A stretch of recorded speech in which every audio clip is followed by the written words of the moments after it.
Viewer comments often tell me that a specific area has no good charging structure at all, or it's always crowded or broken. Well, Dave Takes It On looks at all things EV and in particular EV charging. Today we're looking at the rise of the Megachargers. BP Pulse has just opened its own Megacharger at the NEC in Birmingham. So, what are they? Where are they? Who has the most? Well, keep watching. Well, first I need a definition as to what a Megacharger actually is. Way back when cars charged at 50 kilowatts maximum, chargers gave out 50 kilowatt maximum and they were fine at that time. Then EV maximum charging speeds rocketed well above 100 kilowatts, then up to 150, and the 50 kilowatt chargers were outdated. They still hang around, do have a purpose, but charger output began to rise to match demands.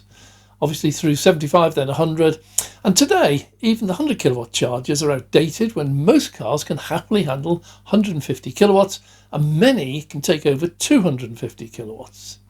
In response, Tesla superchargers now are all rated at 250 kilowatts, Fastned offer 300 kilowatts, Ionti have 350 kilowatt chargers, and Gridserve install more 350 kilowatt chargers than anything else. So which are the best and where can you find them? Well, the answer to where raises another topic, namely how many are installed. 2 350 kilowatt chargers that are always busy are of little use, and while 6 350 kilowatt chargers in one location is great, it's still not a Megacharger. More than 12 chargers ensures that there will normally be vacant bays when you arrive. Well, Dave Takes It On finds out who's got what and where. Our definition then is that the chargers must be rated at over 150 kilowatts, and we need at least 12 per location to get into the league. Shared power chargers are included as long as the minimum output per bay when shared is 150. So 6 300 kilowatt dual chargers qualifies as 12 chargers each at 150. 4 350 kilowatt shared does not, as you only get 8 bays at 150. Well, some charging networks immediately get excluded. Genie Point, obviously. They've started installing a few 300 kilowatt chargers at Morrison's, but only 1 or 2 at each location. Others, like Instavolt, which installs almost nothing above 150 kilowatt, have just 1 or 2 locations, each with less than 12 of those chargers.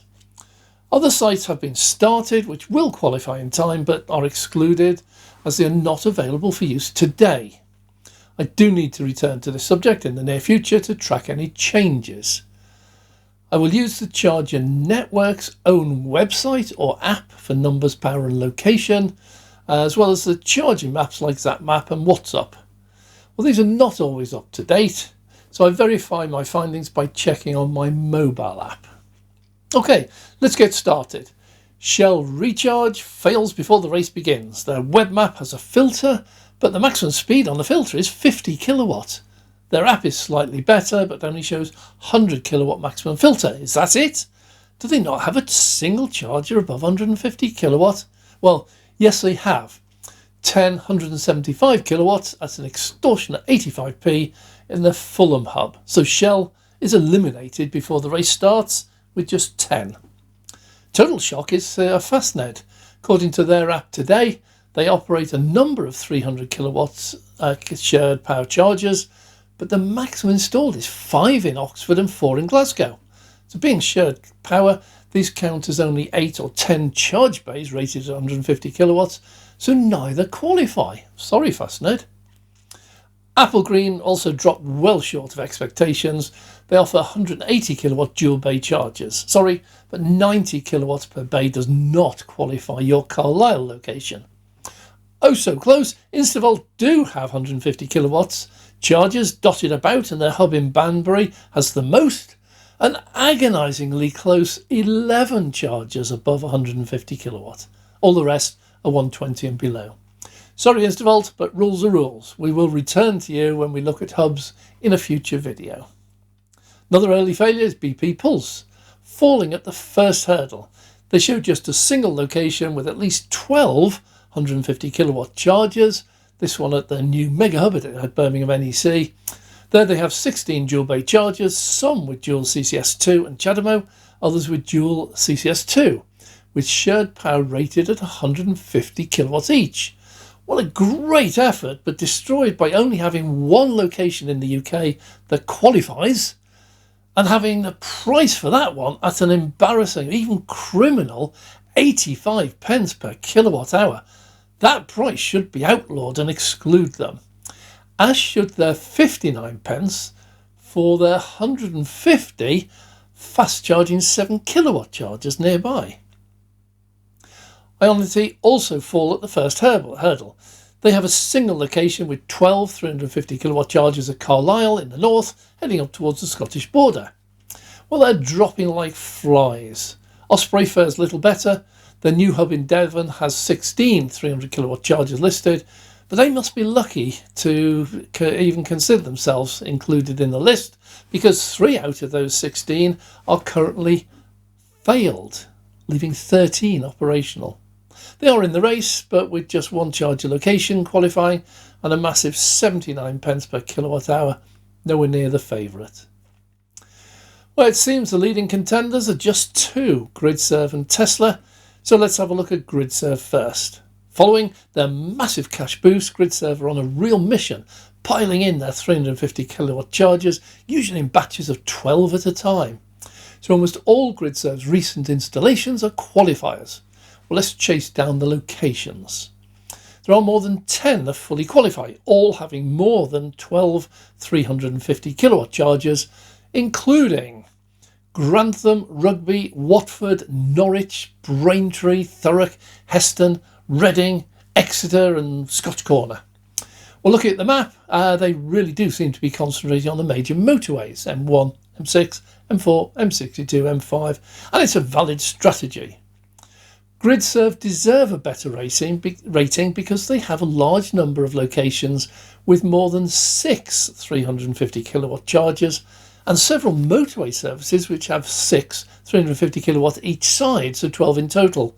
But we've got to be fair, we can't count them. London does seem to be the worst served, then the west, heading towards Swansea, followed by the north. The north seems to be leading the way in some ways. One glaring gap is the M5. Once away from Birmingham, heading south, there are almost no ultra-rapid chargers until you get to Exeter, not even in Gordano services near Bristol. But then Exeter has 18 350 kilowatt and a further 6 100 kilowatt. Well, I see so many installations under construction that this needs a follow-up in a few weeks. But now to the clear winner, it's Tesla. The slowest charger Tesla have installed is 150 kilowatts. In effect, all the chargers qualify, but most V2 sites operate a power sharing policy. Now, each charger is rated at 150 kilowatts and only has a single cable, but the site power supplies that 150 kilowatt shared between 2 adjacent charger bays. Well, when it's quiet, you get up to 150 kilowatt, but when busy, it is limited to less. Well, for this reason, being totally fair, I'm excluding all Tesla V2 superchargers, even those with more than 12 chargers. The V3 chargers with no power or charger sharing came out in 2016, and the V4s have just launched a month ago. There are loads of sites under construction and loads more planned. Tesla rarely installs less than 12, but nearly always in multiples of 4. So, how many locations now fully qualify versus Gridserve's 10? And the answer is very misleading.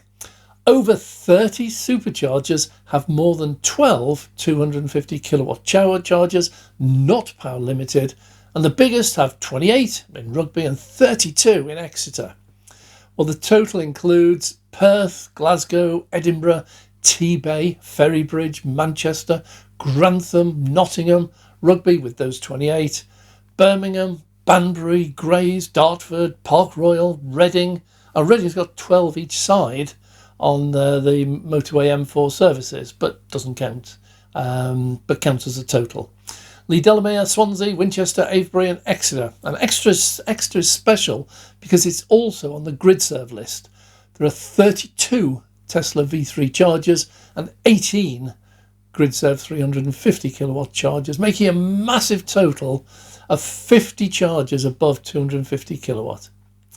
That's what I call a megacharger. It is misleading because I rejected all the V2s which have 150 kilowatt chargers.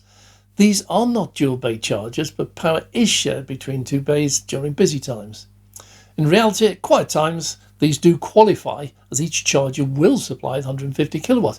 If we include those, that adds another more than 30 superchargers with more than 12 V2s. And incredibly, all the others that have been excluded average about 8 or 10 V2s or V3s per location. The number's staggering.